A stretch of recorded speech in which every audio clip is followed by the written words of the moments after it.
हमारे चैनल को सब्सक्राइब करें और बेल आइकन दबाएं। आज हम आपको सच्ची घटनाओं पर आधारित टीवी शो क्राइम इंडिया की शूटिंग दिखा रहे हैं। क्राइम इंडिया के इस एपिसोड की कहानी रघुनाथ और उसके परिवार की है, जो आज से 10 साल पहले अखबारों की सुर्खियों में छाई रही। 5, 4, 3, 2, 1, एक्शन।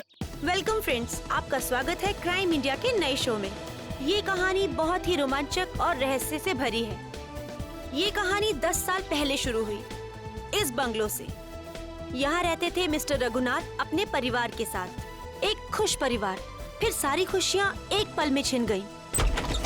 10 साल पहले इसी दरवाजे से रघुनाथ की 21 साल की बेटी अपने घर प्रवेश करती है, जहाँ उसे अपने पिता का सामना करना पड़ता है, जो थोड़े गुस्से में थे क्योंकि जूही अपने दोस्त के बर्थडे पार्टी से लेट वापस आई। पिता की प्रताड़ सुनते ही जूही अपने पिता को समझाने की कोशिश करती है कि पार्टियों में तो अक्सर देर हो सकती है, उसमें इतना अपसेट नहीं होना चाहिए। रघुनाथ अपनी बेटी की बात सुनते ही चिल्लाने लगते हैं। जूही पिता का डर सह नहीं पाती। वो अपनी भरी आंखों से अपने कमरे की तरफ भागती है। कमरा बंद किए बिना खाए पिए जूही सो जाती है। इसका हम नाट्य रूपांतरण करते हैं। मम्मा, पापा, मम्मा, मम्मा, पापा। ये क्या? घर में कोई नहीं है क्या? ऐसा तो कभी नहीं होता है। मम्मी, मम्मी, पापा, ये क्या? यहाँ पर भी कोई नहीं है। कहीं बेडरूम में तो नहीं है। मम्मी, पापा, मम्मी, पापा, ये क्या? कहाँ गए सबके सब? मम्मी, मम्मी, आप यहाँ पर हो? मैं कितनी परेशान हो गई थी पता है? मम्मी, मम्मी,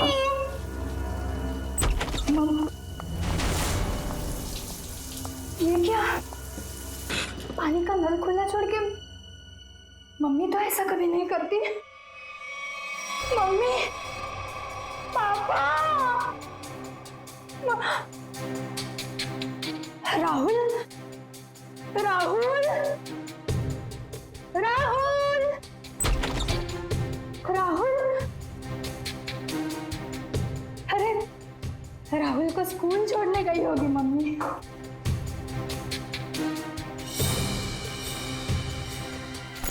राहुल का स्कूल बैग, मतलब मम्मी राहुल को स्कूल छोड़ने गई। राहुल भी नहीं है। मम्मी, पापा, पापा की गाड़ी।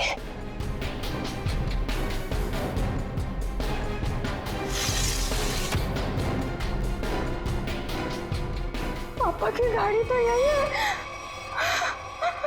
पापा तो ऐसा नहीं करते कभी। पापा। उस दिन से आज तक जूही को अपने माता पिता और भाई के बारे में कोई खबर नहीं मिली। कहाँ खो गए वो तीनों? लेकिन जूही अपनी आखिरी याद अब तक नहीं भूल पाई है। अपनी मम्मी की पिंक साड़ी और पापा के स्टाइलिश हैट को, जो उन्होंने आखिरी दिन में पहना था, वो आज तक नहीं भूल पाई है। Just stop this nonsense. आप लोग किसी को चैन से जीने देंगे या नहीं? प्लीज मैम, आप प्लीज रुकिए। Shut up. और आप मेरे घर आए कैसे? परमिशन लिए मैम।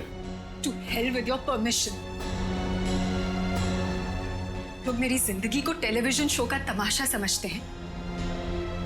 किसी के भी दर्द को स्टोरी बना देंगे। जिस घर से मेरी यादें जुड़ी हैं, आप उन्हीं यादों को एक्सपोज करेंगे। ये मैं नहीं होने दूंगी। Just go from here. चाहिए। ट्रस्ट मी मैम, हम ऐसा वैसा कुछ नहीं दिखा रहे हैं, बल्कि ये तो आपके लिए अच्छा ही है कि हो सकता है कि शो के बाद आपको नए फोन कॉल्स आए कि आपके मिसिंग पेरेंट्स मिल गए हैं। प्लीज मुझे और लालच मत दो, छोड़ दो मुझे मेरे हाथ पे। I said just go from here. Sir, live telecast चल रहा है, आप गलत ना समझे हमें। हम पूरे मसले को बहुत सेंसिटिवली हैंडल कर रहे हैं। सर समझाइए मैम को प्लीज।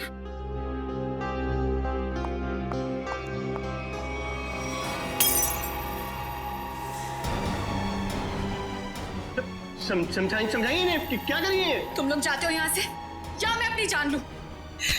छोड़ो मुझे, छोड़ो मुझे, छोड़ो तुम मुझे, आज अपनी जान लेके दिखाऊंगी।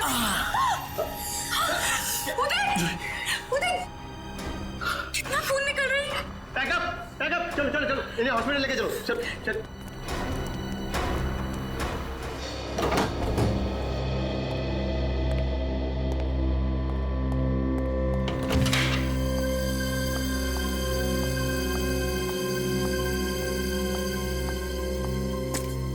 तुम बैठो, मैं तुम्हारे लिए हल्दी वाला दूध लाती हूँ, थोड़ा आराम मिलेगा। छोड़ो आराम आराम, इतनी फिक्र करती हो तो अपने गुस्से को कंट्रोल में रखना सीखो। मरने मारने पर उतर आई उस वक्त। तो फिर क्या करती? वो लोग मेरे घर वालों की इज्जत के साथ खिलवाड़ कर रहे थे, मेरे जख्म को रेत रहे थे। मेरे इमोशंस को कभी समझते ही नहीं हो। ऐसा नहीं है, नहीं समझता मैं तुम्हारे इमोशंस।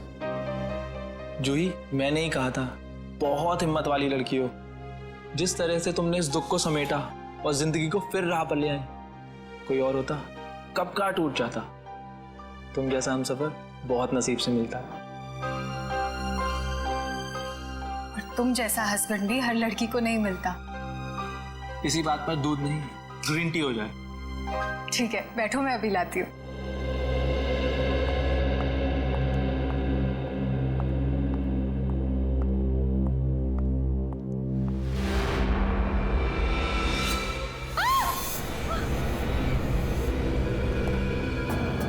क्या हुआ जूही?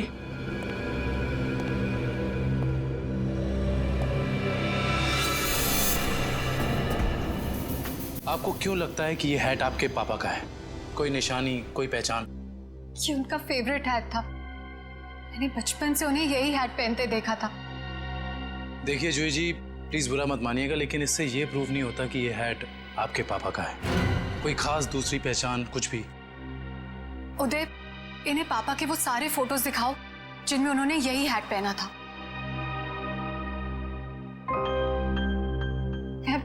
मैं पापा से कई बार कहती थी कि ये हैट पुराना हो गया है, इसे फेंक दो।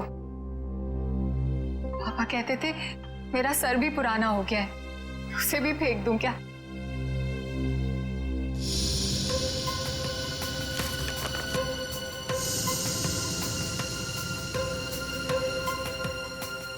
जूही जी, इसे देख के तो ये जाहिर नहीं होता कि ये हैट यही वाला है। हाँ, ये जरूर पता लगता है कि ये हैट भी इस जैसा ही है। आपको क्या लगता है मैं आपसे झूठ बोल रही हूँ? एक काम कर, जरा आप घर के खिड़की दरवाजे चेक कर। जी सर। जूही जी, आप जो कह रही हैं वो तो हम मान लेते हैं, लेकिन ये हैट यहाँ पे आया कैसे? अपने आप तो नहीं आया। जी सर, किसी ने तो इसे यहाँ रखा ही है। आपको किसी पे शक? नहीं सर, पीछे के सारे दरवाजे और खिड़कियां अंदर से बंद है सर। इसका मतलब जो भी अंदर आया उसके पास मेन डोर की चाबी थी। जूही जी, आपने अपने घर की चाबी किसी और को भी दी है क्या? नहीं तो। हाँ, मुझे याद आया, एक्चुअली कुछ दिन पहले शॉपिंग आर्केड में मेरा पर्स चोरी हो गया था और घर की चाबियां भी उसी में थी।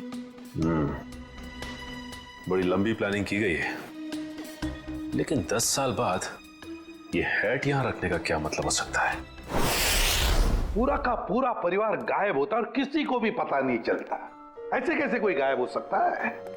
सर, पुलिस रिपोर्ट में लिखा है कि ना किसी ने चीखने चिल्लाने की आवाज सुनी, ना ही कोई गोली चलने की आवाज सुनी। सर, जब ये हुआ तब जूही अपने ऊपर वाले बेडरूम में सो रही थी और बाकी के परिवार के लोग नीचे थे। तो अगर शोर शराबा होता तो जूही को जरूर सुनाई देता। एग्जैक्टली।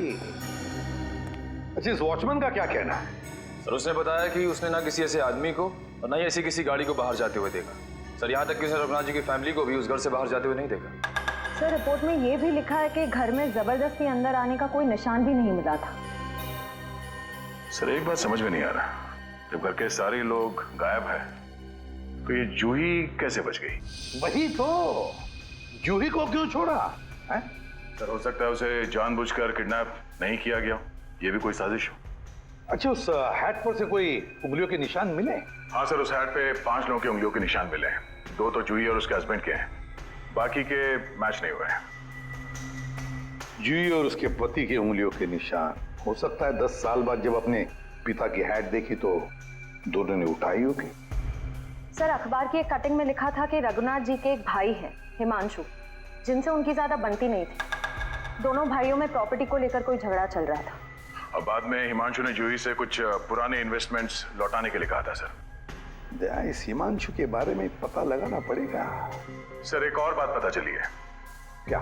सर जब हम इस केस के फाइल्स लेने गए तो वहां से पता चला कि ये फाइल्स इंस्पेक्टर विजय भी 2-3 दिन पहले लेकर गए थे। इंस्पेक्टर विजय? दया, इंस्पेक्टर विजय तो रिटायर हो चुका है और फिर भी उसे इस केस में दिलचस्पी क्यों? रिटायरमेंट के बाद में तो केस छोड़ देना पड़ता है। नहीं, ये नहीं हो सकता। या तो रघुनाथ जी का केस सॉल्व होगा या तो रिटायर्ड इंस्पेक्टर विजय डिसॉल्व होगा। ये मेरी भी जिद है। और रंजीत, मैं बहुत नजदीक पहुंच गया हूं। किसी भी दिन कमिश्नर के पास पहुंच सकता हूं। सर्विस के दौरान 99 केस और रिटायरमेंट के बाद ये पहला केस, यानी हो गए पूरे 100। रंजीत, मैं बाद में फोन करता हूं। मैं देख के आता हूं क्या गिरा है।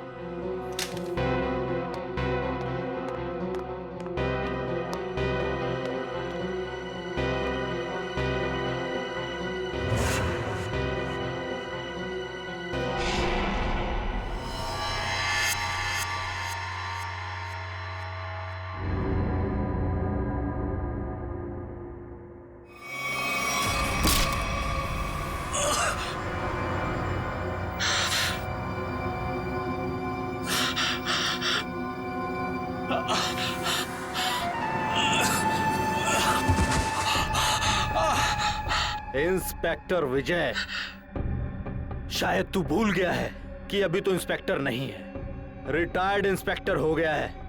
बस अब तेरी कहानी खत्म।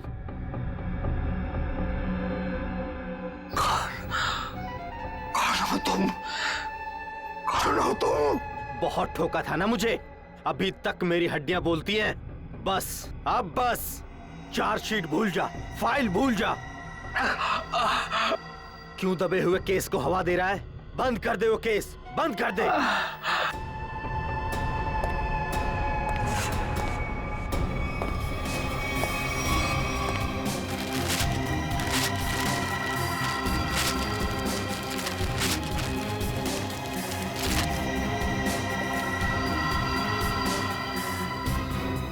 रघुनाथ भाई साहब को गुजरे तो तकरीबन 10 साल हो गए और अब तो सिर्फ उनकी यादें हैं। हम जानते हैं जो भी हुआ, लेकिन उनके केस के बारे में कुछ नई बातें सामने आई हैं, तो सोचा क्यों ना आपसे ही पूछ लें। नई बातें आप लोगों को पता चली है और आप पूछना मुझसे चाहते हैं? आप कुछ टेंशन में लग रहे हैं। मैं टेंशन में नहीं तो। दरअसल भाई साहब को गुजरे इतने साल हो गए और आज आप लोग आए भाई साहब के बारे में इंक्वायरी करने के लिए। चलिए उनके बारे में नहीं तो आप ही के बारे में बात कर लेते हैं।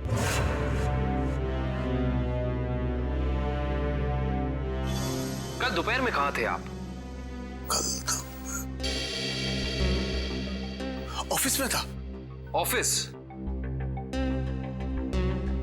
रियली? इसमें हैरान होने वाली क्या बात है? आप कल 12 से 3 बजे तक ऑफिस में ही थे।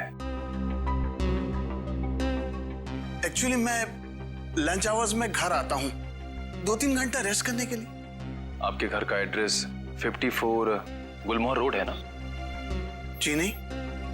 लेकिन आपकी कार कल उस वक्त उसी बंगले के सामने खड़ी थी। उफ, मेरी याददाश्त। दरअसल मैं सठियाने लगा हूं। मैं कल रुक गया था एक दोस्त के यहाँ, वो भी वहीं गुलमोहर में ही रहते हैं। मिस्टर हिमांशु जी, झूठ बोल रहे हैं आप। वहां पे आपका कोई दोस्त नहीं, बल्कि आपकी भतीजी जूही रहती है, समझे आप? इसलिए झूठ बोल के कोई फायदा नहीं है। हम जानते हैं कि आप जूही से मिलने गए थे उसके घर। हाँ, मुझे उससे कुछ काम था। काम था इन्हें? हाँ, फिर आप उससे मिले क्यों नहीं? बल्कि आप तो छिपते छिपाते उसके घर गए, उसके किचन के प्लेटफॉर्म पे उसके पिता रघुनाथ जी की हैट रखी और बड़े आराम से वहां से निकल गए। क्यों? हैट? कौन सा हैट? मिस्टर हिमांशु, आपको लगता है कि आप ऐसी गोल गोल बातें करके सीआईडी से बच सकते हैं? कसम से, ना तो मैं भाई साहब की किसी हैट के बारे में जानता हूं और ना ही उनके लापता होने के बारे में। हिमांशु जी, ये क्या है?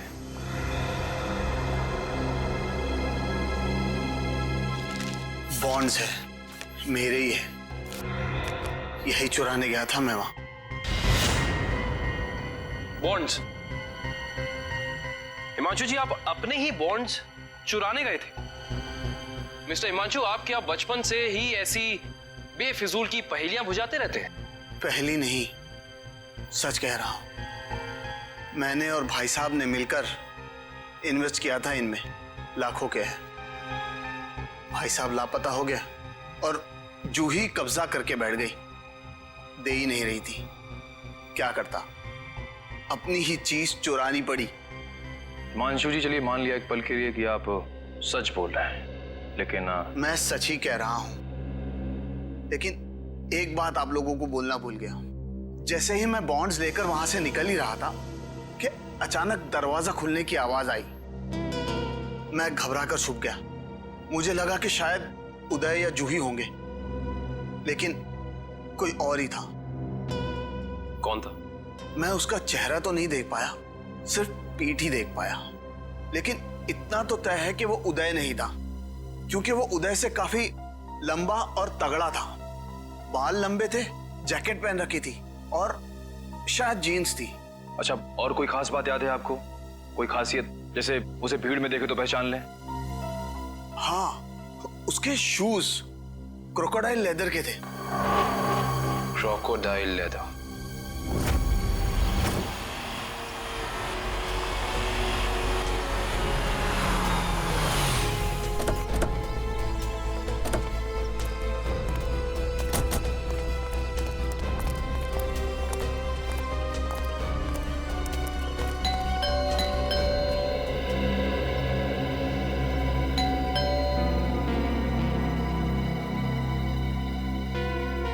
विजय, विजय, विजय सर। सर दरवाजे में से धुआं आ रहा है सर। माय गॉड, दुष्यंत दरवाजा खोलो। विजय, विजय, विजय, विजय, पेपर जल रहा है, जल्दी से बुझा दें। Yes sir. Vijay, Vijay sir,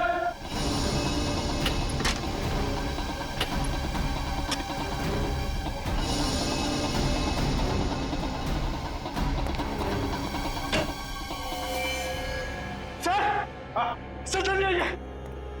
क्या हुआ पंकज? ओह माय गॉड, विजय,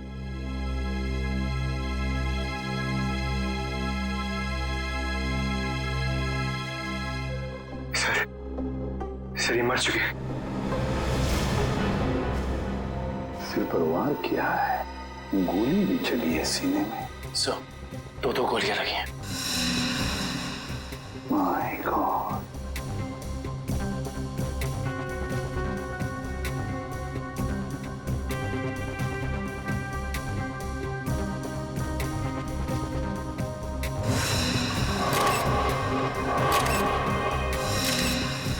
पंकज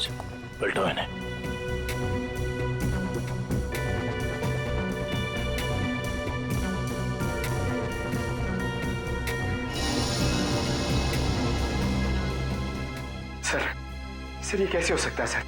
विजय जी इतने सीनियर और एक्सपीरियंस ऑफिसर हैं, फिर इन्हें इन्हीं के घर में गोली मार दी। जिसने भी किया है पंकज, जो खिड़की का शीशा तोड़ा, बोल्ट नीचे किया, खिड़की खोलकर अंदर आके यहाँ चुप कर बैठा होगा। शायद आवाज सुनकर विजय इस कमरे में आया तो उसने विजय के सिर पर वार किया और फिर 2 गोलियां भी डाल दी। सर लगता है कि खूनी और विजय जी की कोई पुरानी दुश्मनी थी, इसीलिए रिटायरमेंट के बाद मौका मिलते ही इन्हें मार डाला। ये भी तो हो सकता है ना दुष्यंत कि विजय किसी मुजरिम के लिए खतरा बन गया था, शायद उसी ने किया हो। ढूंढो इस कमरे को अच्छी तरह, एक एक कोना छानो और पंकज कुछ ना कुछ तो मिलना चाहिए, ढूंढो अच्छी तरह से।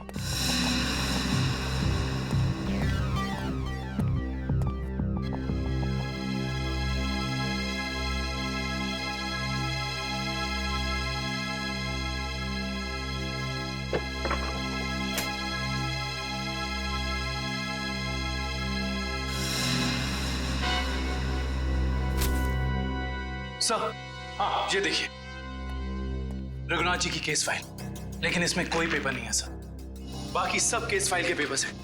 ये देखिए सर, सब में पेपर्स हैं सिवाय इसके। तो भी दुष्यंत, इसका एक ही मतलब है, इसके अंदर जो पेपर्स है वो वहां जलाए जा रहे थे। कोई नहीं चाहता था कि रघुनाथ के केस के बारे में हमें कुछ पता चले। सर हाँ सर, विजय जी का मोबाइल मिला और आखिरी कॉल उन्होंने किसी अनुज को किया था। तो फोन करो इस अनुज को।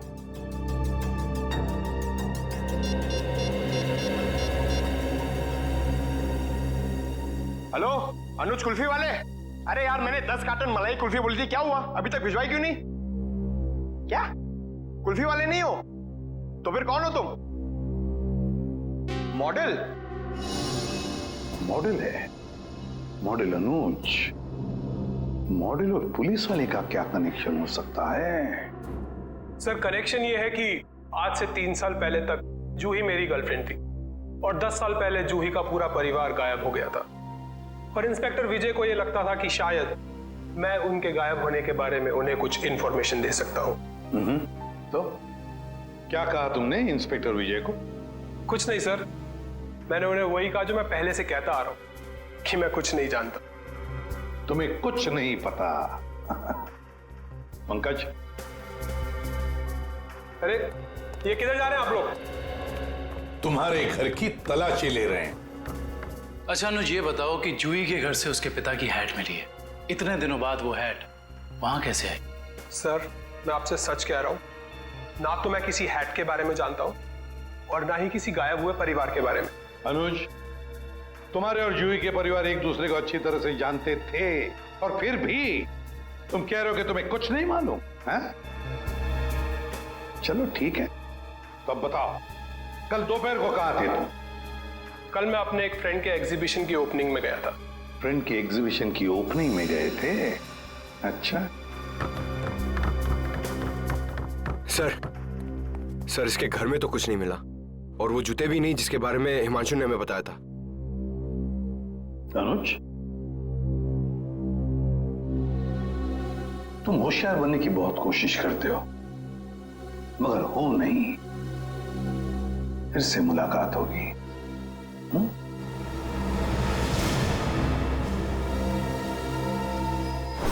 तो समझ में नहीं आ रहा ये आदमी चाहता क्या है। जो एक तरफ वो जूही के घर में हैट रखता है और दूसरी तरफ विजय को मारकर केस के फाइल्स, पेपर्स और फोटोज मिटा देता है। क्यों? लगता है उसे पता चल गया था कि विजय जल्दी अपराधी को पकड़ने वाला है, लेकिन एक बात समझ में नहीं आ रही है कि उसने रघुनाथ की हैट जूही के घर में क्यों रखी? क्या सोच रहा है वो? कोई ना कोई चाल तो जरूर है दया, इसके पीछे कोई ना कोई चाल तो है। ये केस कुछ ज्यादा ही उलझा हुआ है सर। वैसे विजय के काम करने के तरीके को मैं अच्छी तरह से जानता हूं। वो सारे के सारे अंडे एक ही टोकरी में कभी नहीं रखता। इन्वेस्टिगेशन की अलग अलग कड़ियां वो अलग अलग जगह पर रखता था। सर विजय के सारे रिलेटिव्स से पता किया, किसी को भी मालूम नहीं है कि वो कर क्या रहा है। उसके मोबाइल से कुछ पता चला? नहीं सर, कुछ पता नहीं चला। वे देखना पड़ेगा मौत के कुछ दिन पहले विजय कहां कहां गया था, किस किस से मिला था। सर इंस्पेक्टर विजय के घर पे हमें जो जले हुए कागज के टुकड़े मिले थे उनमें से ये टुकड़ा आधा जला हुआ है और इस पर नवदीप गराज लिखा हुआ है। नवदीप गराज? दया, विजय ने ये नाम ऐसे नहीं लिखा है। जरूर इस गराज का इस रघुनाथ के केस से गहरा संबंध है। जरूर कोई ना कोई गहरा संबंध है। विजय सर हाल ही में एक सेकंड हैंड कार के बारे में पूछने आए थे। Second hand car? जी हाँ, एक व्हाइट कलर की सेडान कार बेची थी 10 साल पहले। विजय सर उसी के बारे में पूछने आए थे। उस गाड़ी के कोई रिकॉर्ड या पेपर्स होंगे आपके पास? जरूर सर, हम रिकॉर्ड हमेशा पक्का रखते हैं। गाड़ियों का मामला है, क्या पता कब कोई चोरी की निकल आए। शेखर, वो जरा गाड़ियों की सेल डिटेल की फाइल लेके आना। याद है ये गाड़ी किसने खरीदी थी? जी हाँ, कोई गिरीश साहब थे, उन्होंने खरीदी थी। ये लीजिए सर। ये लीजिए, ऊपर ही रखे हुए हैं। विजय सर को दिखाने के लिए ही निकाले थे।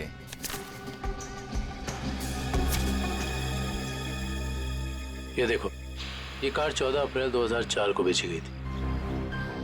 रघुनाथ जी के गायब होने के ठीक 2 दिन पहले सर? राइट। इसका मतलब है कि इस कार को रघुनाथ की फैमिली के गायब होने के बीच कोई ना कोई ताल्लुक जरूर है। मतलब सर, विजय जी ने गाड़ी तक पहुंचने का जो रास्ता चुना है वो जरूर रघुनाथ जी तक जाता होगा। एक काम करते हैं, पहले तो आरटीओ से ये पता करते हैं कि ऐसी किसी कार का रजिस्ट्रेशन हुआ था या नहीं, और विजय जी के मोबाइल पोजीशनिंग रिकॉर्ड से ये पता करते हैं कि पिछले दिनों वो कहाँ गया था। हो सकता है इस केस को सॉल्व करने में हमें कोई मदद मिल जाए। सर, ये लैटिट्यूड 345 नॉर्थ और 213 ईस्ट है। सर, एग्जैक्ट वही लोकेशन है जो विजय जी के मोबाइल फोन में स्टोर है। सर, विजय जी इस जंगल में यहाँ आए थे, लेकिन उन्हें यहाँ मिल के सकता था। करण, वो जरूर इस केस से जुड़े हुए कुछ सबूत ढूंढने के लिए यहाँ आया। ये भी तो हो सकता है कि वो उस सफेद गाड़ी के पीछे आया हो। लेकिन सर, ये जंगल बहुत दूर तक फैला हुआ है, कई किलोमीटर तक। ऐसे में इस जंगल की कॉम्बिंग कर पाना थोड़ा मुश्किल होगा सर। हाँ, मुश्किल हो सकता है, मगर नामुमकिन भी तो नहीं। दिव्या, ये कितना एरिया छान मारा था उसने? सर, यहाँ से 200 मीटर के घेरे में। 200 मीटर?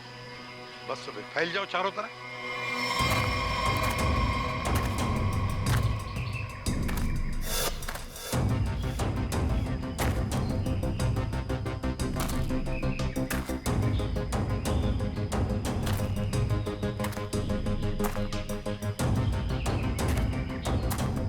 सर। हाँ हाँ निखिल। सर, हाँ, ये देखिए सर।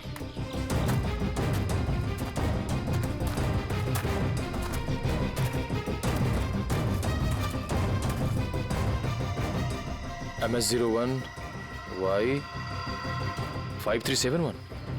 सर, ये तो वही सफेद कार है जो उस गैरेज से बेची गई थी। देखो जरा, गाड़ी साफ करो अच्छी तरह से।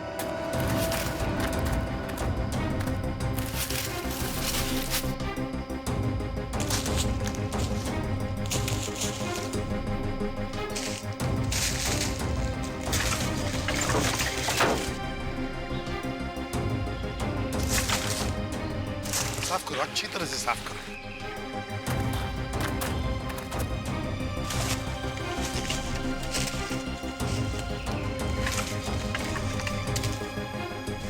सर। हाँ। सर, ये गाड़ी इतनी ऊपर खाई से नीचे गिरी कैसे होगी? एक्सीडेंट हुआ होगा। मगर सर, अगर जूही का परिवार इस गाड़ी में था तो इस गाड़ी में कुछ तो होना चाहिए, कंकाल वगैरह। पूरी गाड़ी खाली है सर। सर, 10 साल हो गए, कीड़े सब खा गए होंगे अंदर।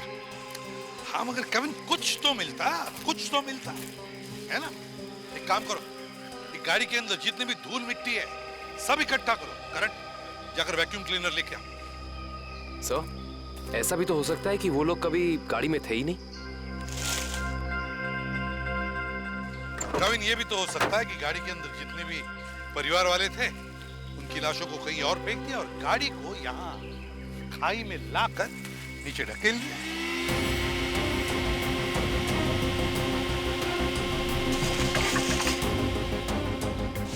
सर। हाँ। ये देखिए सर, लॉकेट। सर ये तो जूही की माँ का लॉकेट है। बिल्कुल ऐसा ही लॉकेट मैंने उन्हें एक फोटो में पहने हुए देखा है। जूही की माँ का लॉकेट? जी। फिर इसका एक ही मतलब हो सकता है कि जूही के परिवार वालों को इसी गाड़ी में लाया गया और फिर उनकी लाशों को कहीं और ठिकाने लगा दिया और गाड़ी को यहाँ इस खाई में लाके ढकेल दिया ताकि कोई सबूत न रहे। ना रहेगा बांस, ना बजेगी बांसुरी। जी साळुंखे साहब, कुछ पता चला? अरे यार अभिजीत, ये बात गलत है यार। आते ही धन्य से सवाल कर देते हो। मैं यार आए हो, हाल चाल पूछो, अपने बताओ। मतलब हालचाल? अरे हालचाल पूछने वाला था सर। कैसी है तारिका जी? अरे भाई साहब, मैं अपने बारे में बात कर रहा हूँ भाई। मेरे भी तो हालचाल पूछ सकते हो ना यार। आपके? हाँ, क्यों? हाँ, क्यों नहीं। आपके हालचाल कैसे हैं आप? हाँ, मैं अच्छा हूँ। ये हुई ना बात। अब आओ पूछो। अरे आए हो, हाल चाल पूछो, हाय हेलो करो। काम तो होता ही रहता है, बताएंगे ही ना। अब बताओ क्या पूछ रहे थे तुम? ये जो धूल मिट्टी मिली थी कार में से, हाँ, इसमें से आपको कुछ मिला? हाँ अभिजीत, इस मिट्टी में से हमें एक नाखून का टुकड़ा मिला और कुछ बाल मिले। उनमें से एक बाल किसी 40 साल की महिला का है और ये नाखून का टुकड़ा किसी 10-12 साल के बच्चे का है। और इन दोनों का रिकॉर्ड नहीं है हमारे पास। जरूर ये जूही की माँ और उसके भाई का होगा। और बाकी बाल के टुकड़ों का अभी भी टेस्ट चल रहा है। रिपोर्ट लेने गई है श्रेया। सर, पता चला है कि रघुनाथ जी की फैमिली के गायब होने के कुछ दिन पहले ही उन्होंने अपने खास एम्प्लॉय मुकेश को नौकरी से निकाल दिया था। मुकेश? कहीं सबके पीछे इस मुकेश का हाथ तो नहीं? सर, जो बाल के टुकड़े टेस्ट के लिए गए थे उनमें से एक बाल का डीएनए मैच हो गया है। किसका? भानु नाम है उसका। अंडरवर्ल्ड का कॉन्ट्रैक्ट किलर है। सुपारी लेके मर्डर्स करता है और कई मर्डर केसेस भी चल रहे हैं उस पर। भानु?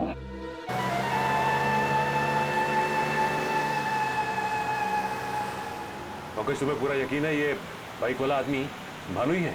हाँ सर, सिग्नल तो यही बता रहा है। हाँ।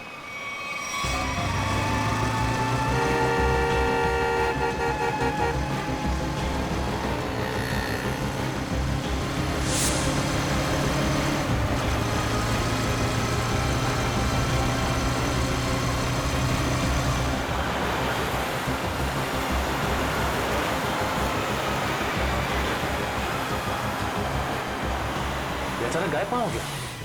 दिखाई नहीं दे रहा। ओह माय गॉड! सर, गोली चली यहां से।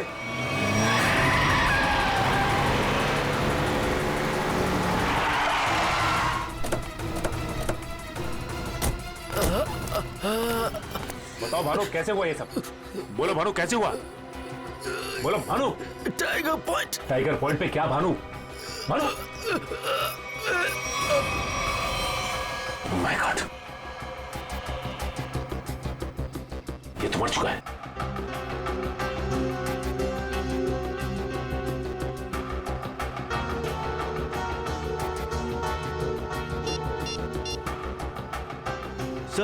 सर, इसके मोबाइल में एक अनआइडेंटिफाइड नंबर से मैसेज आया था।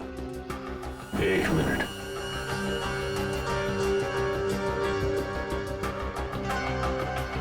मैसेज? एक काम करो, पता लगाओ कि ये नंबर है किसका। रघुनाथ जी की कंपनी में 20 साल पूरे काम किया हूं मैं। फ्लोर मैनेजर था, प्रोडक्शन, लेबर सब मैं ही संभालता था। तो तुम्हें नौकरी से क्यों निकाल दिया मुकेश?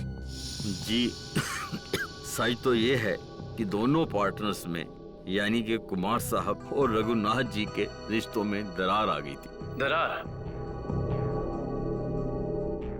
इस दरार की वजह क्या थी? जी वो कुमार साहब को लगा कि रघुनाथ जी उनके साथ कुछ धोखा कर रहे हैं। चोरी छिपे कुछ डीलिंग्स भी कर लेते हैं। और इसलिए कुमार ने तुम्हें रघुनाथ पर नजर रखने के लिए कहा? जी हाँ, मैं रघुनाथ जी की हर खबर कुमार साहब को देता था।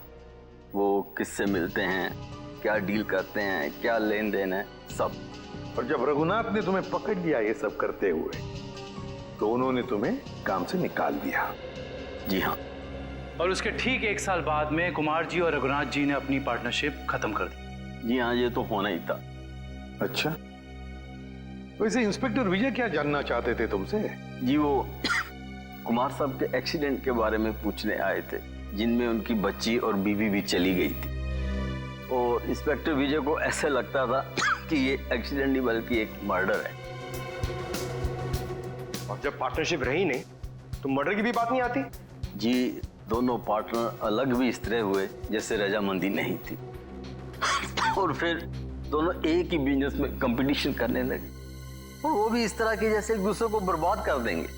और हाँ, कुमार साहब की मौत के बाद सबसे ज्यादा तरक्की और फायदा रघुनाथ सेठ को हुआ। कुमार की मौत का सबसे ज्यादा फायदा हुआ रघुनाथ को। सबसे ज्यादा फायदा। इस कुमार फैमिली के एक्सीडेंट के सारे डिटेल्स निकालो, देखे तो सही कि क्या ये वाकई एक्सीडेंट था या फिर। सर, आपको क्या लगता है कुमार की फैमिली की मौत के पीछे क्या रघुनाथ का हाथ था? कविन, रघुनाथ को बिजनेस में कुमार से फायदा हुआ, इसका मतलब ये नहीं कि रघुनाथ ने कुमार को मारा होगा। Okay, thank you so much. लेकिन क्या पता चला एक्सीडेंट के बारे में? सर, मिस्टर कुमार हर रोज की तरह ऑफिस से घर पहुंचे। घर से वो लोग एक रिसोर्ट के लिए निकले। उनकी पत्नी ने एक सरप्राइज वेकेशन प्लान किया था, क्योंकि अगले दिन मिस्टर कुमार का बर्थडे था।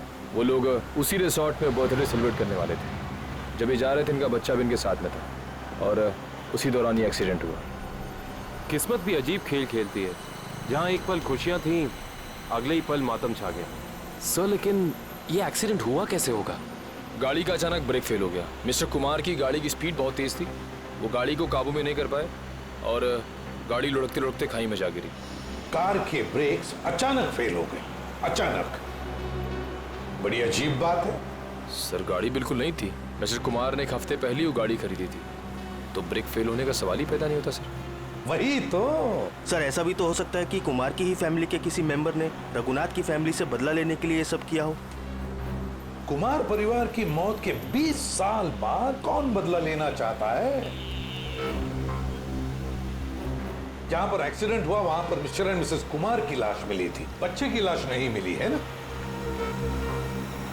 एक मिनट। क्या हुआ सर? गाड़ी घुमा लो। काविन, पता चल गया ये खूनी कौन है।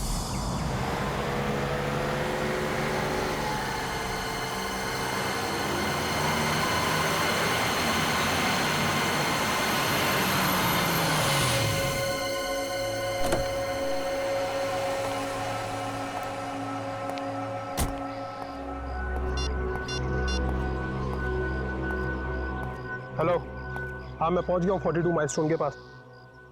अब क्या करना है? क्या पुल के नीचे 42 माइलस्टोन की तरफ? अच्छा ठीक है।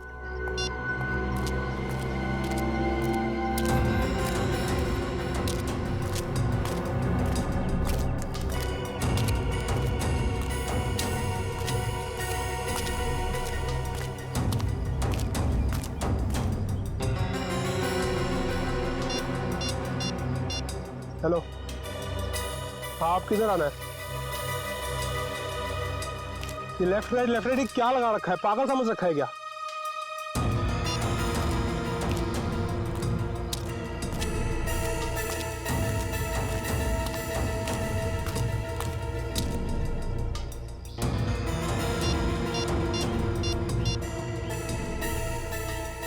हेलो, मुझे क्या पागल समझा है क्या? तब से इधर उधर घुमा रही है। चुपचाप सामने आ जा, नहीं तो मैं वापस चला जाऊंगा। इधर मेरा मुंह खुला और तुम जेल के अंदर, इसलिए जल्दी से सामने आ और मुझे मेरा रोकड़ा दे ताकि मैं जाऊं यहां से। मैं जा रहा हूं। घबराओ मत अनुज, तुम्हारा पैसा पेड़ के पीछे रखा है।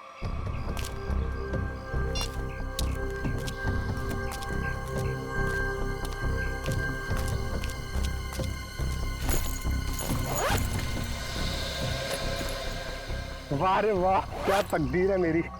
तो जैसे सोने के अंडा देने वाली 2-3 और मुर्गियां मिल जाए तो लाइफ सेट। कहो तुम मेरी चिंता मत करो अनुज, वादे के मुताबिक ये तुम्हारी आखिरी पेमेंट है। अरे बेवकूफ, सोने का अंडा देने वाली मुर्गी को कभी छोड़ता है कोई? अनुज भूलो मत, तुमने वादा किया था। अरे एक ब्लैकमेलर की बात पे तुमने यकीन कर लिया। चलो, थैंक यू।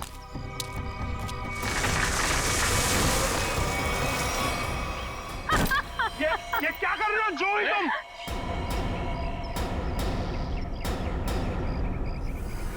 तुम क्या समझते हो अनुज? तुम मुझे ब्लैकमेल करते रहोगे और मैं सहती रहूंगी? हमसे उस्तादी बहुत भारी पड़ेगा तुमको। Shut up. यहाँ वही होगा जो मैं चाहूंगी। सोचो अनुज, अगर मैं तुम्हारा मर्डर करवा दूं, तुम्हारे टुकड़े टुकड़े करके चील कौओं को डलवा दूं, तो यहाँ तो किसी को इस बात की हवा तक नहीं होगी। जैसे तुमने अपनी फैमिली के साथ किया था। एक बात याद रखना, जो आदमी शर्ट सिलवाता है वो उसके अंदर बटन की जगह भी छोड़ता है। अगर मैं मरा तो मेरा एक पैकेट सीआईडी को पहुंच जाएगा और फिर तेरा डम डम डिगा डिगा। Just shut up। तू क्या समझता है? तू झूठ बोलता रहेगा और मैं मानती रहूंगी? तुझ जैसा लालची इंसान अपने नुकसान के लिए कुछ नहीं करेगा। ये क्या है ये? जुई, ट्रिगर दब जाएगा, इसको नीचे कर। जुई, तमंचे को नीचे कर प्लीज, इसको अंदर डालो, ट्रिगर दब जाएगा जुई।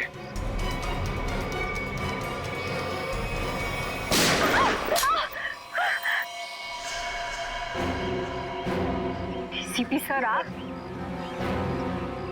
तो आखिर आपको पता चल ही गया। खिलौना तुम्हारे हाथों में अच्छा नहीं लगता। अपने लोगों को कह दो चुपचाप हमारे हवाले हो जाए। देख क्या रहे हो? भून दो एसीपी को।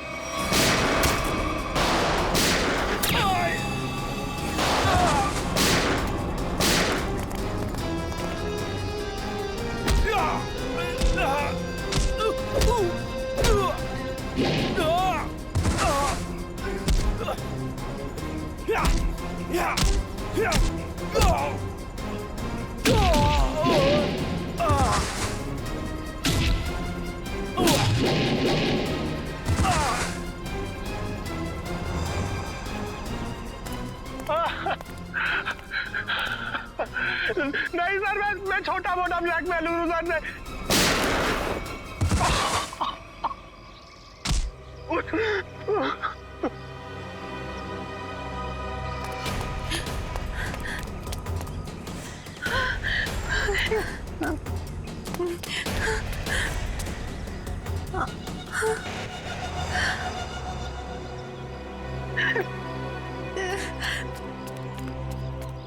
देखो इस प्यारी बिटिया को जिसने अपने माता पिता का खून कर दिया। बताओ क्यों मारा तुमने अपने माता पिता को? वो मेरे माता पिता नहीं थे, उन्होंने सिर्फ मुझे गोद लिया था। मेरे असली पापा मिस्टर कुमार थे, जिनकी मौत एक कार एक्सीडेंट में हुई, और वो एक्सीडेंट रघुनाथ ने करवाया था। और अपने माता पिता की मौत का बदला लेने के लिए तुमने रघुनाथ और उसकी बीवी को मारने का प्लान बनाया, और उसके लिए तुमने भानु को पैसे भी दिए, है ना? हाँ, और भानु ने उस काम को पूरा अंजाम दिया। उसके बाद तुमने भानु के हाथों विजय जी को मरवा दिया और फिर भानु को भी अपने रास्ते से हटा दिया। हाँ, क्योंकि मैं अपने खिलाफ कोई सबूत नहीं छोड़ना चाहती थी। तो सारे इल्जाम अनुज पर आ जाए, है ना? और अनुज, तुम जूही के घर पे रघुनाथ जी की हैट रख के तुमने एक बंद केस को खोल दिया। चोर चोर मौसेरे भाई, वाह रे वाह। लेकिन एक बात याद रखना, मुजरिम चाहे कितना भी चालाक हो, उसका आखिरी ठिकाना तो जेल की चार दीवारी में भी होता है। अब जेल की सलाखों के पीछे सड़ते बैठना फांसी का ऑर्डर आने तक।